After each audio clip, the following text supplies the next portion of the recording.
The Excel camera tool is a feature that's used to create a live link or a snapshot of a selected range of cell or graphic objects. Let me demonstrate here. I'm going to add the camera on my quick toolbar here. Right click here and then go to customize quick access toolbar.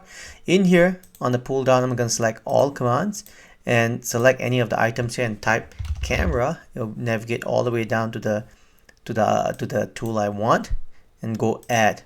I'm going to add this to my quick access toolbar and click OK, and you can see that I do have a camera here, right?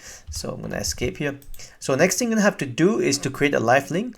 Let's select a range of cell like this. I want to copy this object here and then click on your camera. Now you have copied this object on your clipboard here. Now go to your destination sheet. I'm going to go to this sheet here and click anywhere on your spreadsheet here to insert the live link snapshot here. So I've got this one here. So the beauty of this is this. Now if you were to go to the original spreadsheet here and if you make changes here to say 3 you can see that the chart changes here. But if you go to the destination, you can see that the chart changes as well.